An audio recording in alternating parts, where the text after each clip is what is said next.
Hey, what's up everybody? Welcome back to the channel. Today we're going to be doing a loadout video. Today we're going to be talking about Season 4 in Warzone, and we're going to be looking at the two metas. I believe they're going to be the AR and the SMG meta. So first off, we're going to be talking about the NZ41. Even after the nerf, this thing still beams. There are a few attachments you're going to want to tweak to make this thing more viable in Warzone, Rebirth, Caldera, and Resurgence, Fortune's Keep. So first off, we're going to be looking at the muzzle. You're going to be using the MX silencer. This is probably your best bet here. You're going to get horizontal recoil control, vertical recoil control, damage range, sound suppression. ADS does take a hit. There's a little mobility hit with this build, but we're going to try to make it more even. So before the nerf, everybody was running the burst barrel, this last one right here, but recently I've been using this 360 BC, the second to last one, and you don't have to toggle for the burst to the fully auto, and it actually increases with your control, which is a huge thing. There's a lot of recoil, visual recoil with the burst. For me, just the 360 BC is a overall better barrel for this weapon.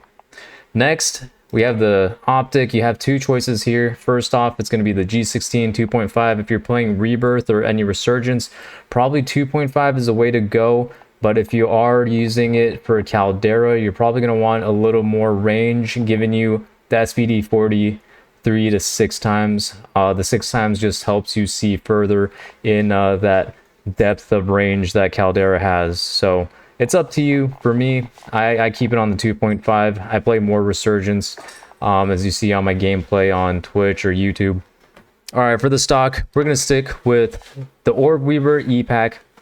This one is probably the best stock here, giving you, again, accuracy, recoil, recovery, recoil control, and the flinch resistance is huge. Again, you are taking a hit on mobility with this, but you know, with the high TTK on this weapon, you're not really going to need mobility. That's what your SMG and your secondary weapon is for, which we'll get into in just a second here.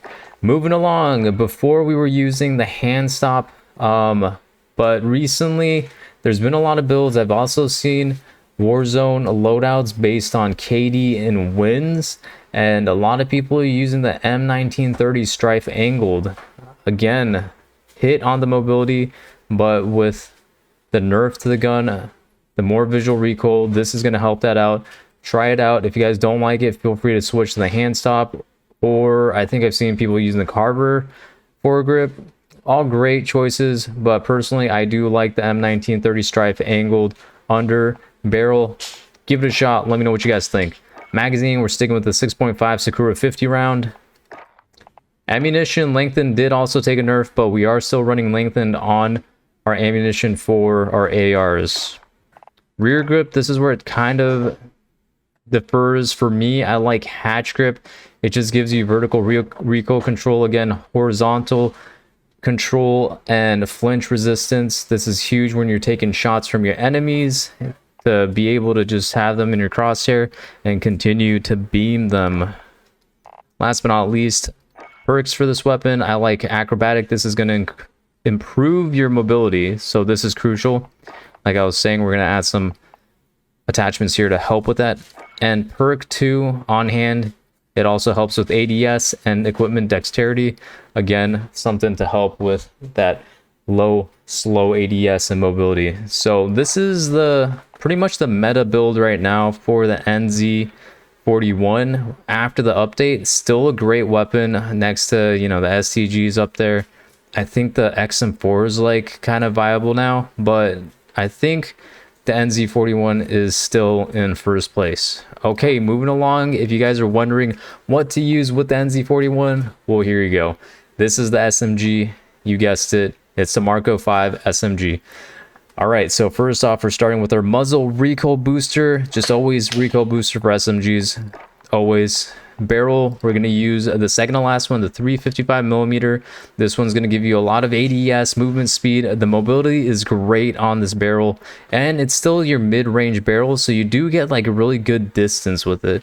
You do take a little hit on bullet velocity and recoil control, but we will compensate for that in the later attachments. Okay, optic, just go with slate reflector. I mean, you could use mono, you could use whatever you want here. For me, I like slate reflector on all my SMGs. For the stock, you're going to choose the second one. It's the Emerito FR. This one just gives you a lot of ADS, movement speed, recoil recovery, initial fire and recoil, all the stuff great for SMGs. A lot of mobility, a little control, very good. Underbarrel. This one, I usually go, or used to go with the hand stop, but again, we want a little more ADS on this thing and movement speed. This thing with the Mark V1 skeletal underbarrel it's really fast and snappy, as you'll see in some of the gameplay later on. It does take a hit on hipfire accuracy, but I'm not huge on hipfire accuracy. I do like ADSing and using my sights to aim down to aim at my opponents here, and hopefully down them and finish them. All right, magazine here, we're gonna go with the 9mm 48 round drum. This is just a great round capacity. The 8mm and the 9 just gives you not enough bullets. I do like the larger mag capacity, but then the 8mm also takes a hit on a lot of things like ADS, bullet penetration, bullet velocity, which is crucial, and movement speed for SMG. These are all cons. You don't want that. So I personally go with the 9mm 48 round. 48 rounds is just enough, you know, like you don't, you know, it's more than 36. Like even with that JGod meta type 100 build, and I think there's like a Sten build that has a 36 rounds, sometimes it's not enough for, you know, 1v3s or 1v2s, or yeah, that alone, you know, 36 round makes it a little tough. Our rear grip, so this is what I'm personally using. Tape grip did get a nerf, but what's suggested is fabric. I personally don't have this unlocked in the video. I am using tape grip, but I will be playing around with either taped or fabric grip. So if you guys have this thing fully leveled up, give it a shot. If you don't, use tape grip or any other grip in that meanwhile. Last but not least, we got our 2 perks. First one is Frenzy. I'm just running Frenzy. I'm trying to unlock it so I get Gun Ho on this thing, but Frenzy's been working pretty well. And then last but not least, you want Quick on your perk 2 slot. And that's going to be it. This is the meta SMG, meta AR build. Let me know what you guys think down in the comments below. If this helped, leave a thumbs up, and we'll see you guys on the next one. Peace.